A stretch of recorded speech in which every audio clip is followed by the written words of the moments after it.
మార్పు కాలం చేతిలో ఉండదు. మన మానసికమైనటువంటి మార్పు అనేది కాలం చేతిలో ఏముండదు. మన మనసుని మార్చుకోవాలన్నా, దానిలో ఉన్నటువంటి శక్తుల్ని ఉపయోగించుకోవాలన్నా, మనసుకున్నటువంటి సమస్యల్ని, జాడ్యాల్ని వదిలించుకోవాలన్నా, కాలం ఏమీ పరిష్కరించదు. దాన్ని కాలానికి వదిలేసి మార్పు కోసం ఎదురు చూడటం అనేది జీవితాన్ని వృధాగా ఖర్చు పెట్టడమే అవుతుంది. ఇంచేత మార్పు అనేది కాలగమనంలో ఏం జరగదు. తప్పనిసరిగా అది మన స్వయం శక్తితోటే అది మార్పు సాధ్యం. మార్పు అనేది మనం తెచ్చుకోవలసిందే. మనసుకి మార్పు అనేది మానసిక సమస్యలున్నప్పుడు, మనసు జీవిత వేగంలో వెళ్ళలేనప్పుడు మార్చుకోవాల్సిన అవసరం ఉంటుంది. అటువంటి సమయంలో మనలో ఉన్నటువంటి ఈ మానసికమైనటువంటి వెనకబాటుతనాన్ని కాలానికి అప్పగించి మార్పు కోసం ఎదురు చూడటం అనేది అంత తెలివైన పని కాదు. మార్పు మన చేతుల్లోనే ఉంటుంది. కాలం చేతిలో ఏమి ఉండదు. మనం మారాలి అనుకున్నట్లయితే ఆ మార్పుకి అంకురార్పణ చేసి మనమే స్వయంగా బయలుదేరే ప్రయత్నాలు చేసి మార్చుకోవాలి తప్ప కాలగమనంలో ఏం మారదు. ఎవరైనా కొంతకాలానికి మారతాడు, కొంత సమయం తర్వాత మారతాడు, కొంత పెరిగాక మారతాడు అని అన్నట్లయితే అవేమీ కరెక్ట్‌గా మనం తీసుకోవాల్సిన అవసరం లేదు. కాలం ఏమీ మార్చదు. ఆ మనిషి మారాలని అనుకోవాలి. ఆ మనిషి తన సమస్యల పట్ల అవగాహన పెంచుకోవాలి. ప్రస్తుతం ఉన్న స్థితి నుంచి ఒక మంచి స్థితికి వెళ్ళాలి అని నిర్ణయం తీసుకోవాలి. అప్పుడే మార్పు సాధ్యమవుతుంది తప్ప కాలం ఏమీ వచ్చి మార్చదు. జీవితకాలం కూడా ఆ మార్పు కోసం ఎదురు చూసినా కూడా జరగని పరిస్థితే ఎదురవుతుంది. నిజంగా మారాలి అని అనుకున్నప్పుడు తప్పనిసరిగా ఆ వ్యక్తి స్వయంగా పూనుకొని మారవలసిందే. మార్పు ఎప్పుడు అవసరమవుతుంది అని ఆలోచిస్తే మానసికంగా ఉండాల్సినంత బలోపేతంగా ఉండనప్పుడు, మానసిక సమస్యలు వేధిస్తున్నప్పుడు, మన జీవితంలో జీవిత వేగాన్ని మనసు అందుకోనప్పుడు మార్పు అవసరం అవుతుంది. అలాంటి సమయంలో తప్పనిసరిగా స్వయంగా వ్యక్తి ఆ సమస్యని గుర్తించి తన సమస్యని తను వదుల్చుకోవాల్సిన ప్రయత్నం చేసి తీరవలసిందే. కాలానికి వదలడం అనేది అక్కడ తప్పు. అనేక మానసిక సమస్యల ద్వారా వ్యక్తి యొక్క జీవనగతి కుంటుపడే అవకాశం ఉంటుంది. వ్యక్తి యొక్క ప్రతిభా విశేషాలు బయటకు వచ్చే అవకాశం ఉండదు.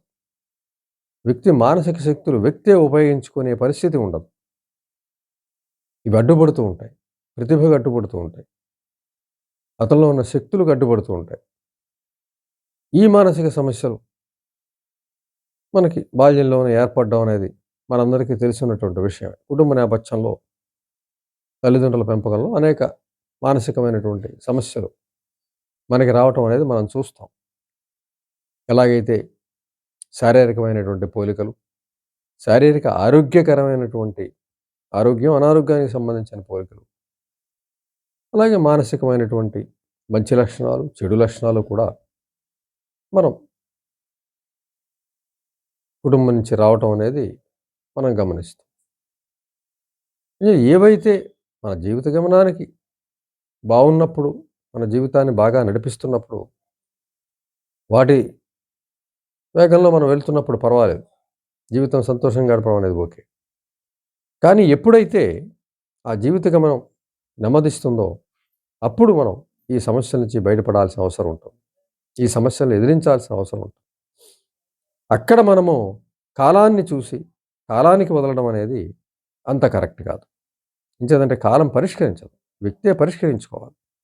కాలం కోసం వదిలేసిన వాళ్ళు, కాలం మీద వదిలేసిన వాళ్ళు అలా జీవితాల్ని వృధా చేసుకుంటారు తప్ప వాళ్ళకు ఏనాటికి కూడా పరిష్కారం లభించదు.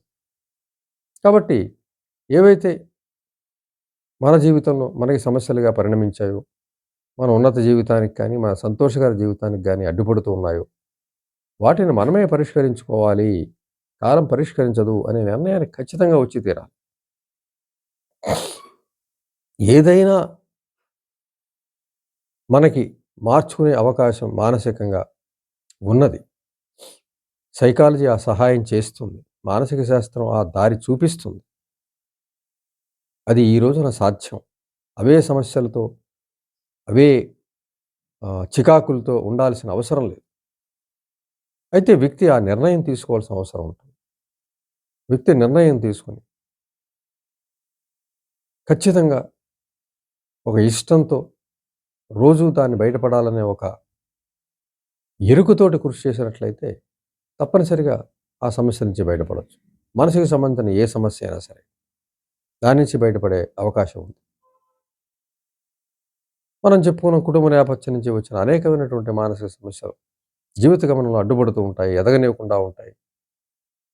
అనేక మానసిక సమస్యలు ఉంటాయి. సిగ్గుబిడియం ఉండొచ్చు, స్వీయ చేతన ఉండొచ్చు, ఇన్ఫీరియారిటీ కాంప్లెక్స్ ఉండొచ్చు, అసమర్థత ఉండొచ్చు, అభద్రత ఉండొచ్చు, అపరాధ భావం ఉండొచ్చు.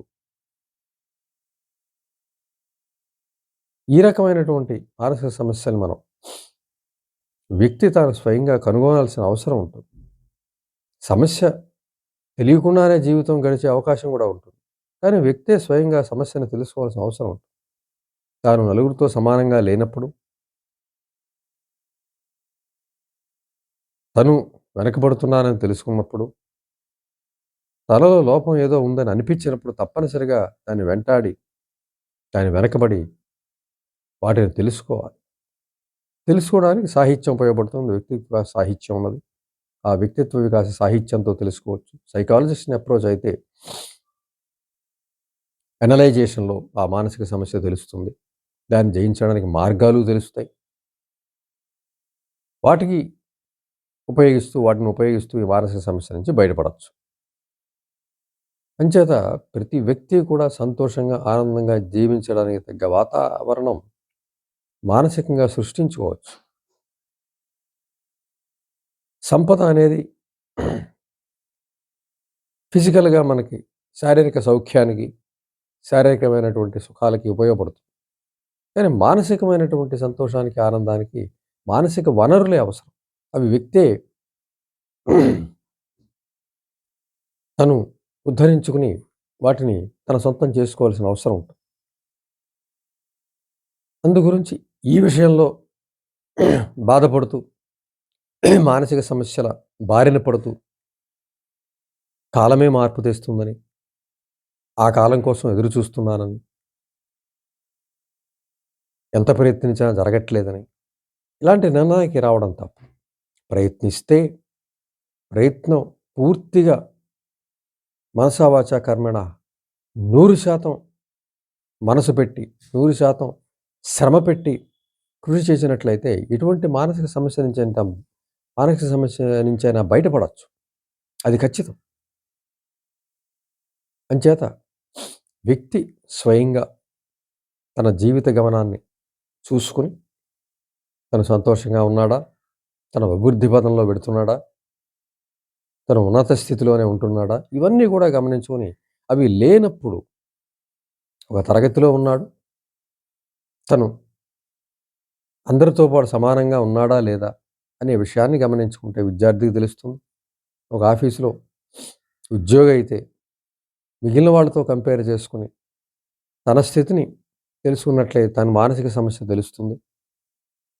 దానితో కుంగిపోవడం కాదు. మానసిక సమస్యను తెలుసుకొని నేను వారిలా లేనని కుంగిపోవడం కాదు. అసూయ ద్వేషాలతో ఉండిపోవడం కాదు. కుతంత్రాలు వాటితోటి ఇంకా వెనకపడడం కాదు. ఇంకా అసౌఖ్యంలోకి వెళ్ళడం కాదు. అది తెలుసుకుని తను కూడా ఆ స్థితికి వెళ్ళడానికి ప్రయత్నం చేయాలి. అప్పుడు ప్రయత్నించినప్పుడు తప్పనిసరిగా ఆ వ్యక్తి మానసికమైనటువంటి సుఖకరమైనటువంటి జీవితాన్ని వెళ్ళడం జరుగుతుంది. అంతే తప్ప కాలం మార్పు తెస్తుంది. కాలం మీద వదిలేశాను. కాలమే జవాబు చెప్పాలి అనుకుంటూ మానసిక సమస్యల విషయంలో అలాంటి ఉపేక్ష భవిష్యత్తుకు ఉపద్రవమే కానీ ఉపకారం కాదని తెలుసుకోవాలి.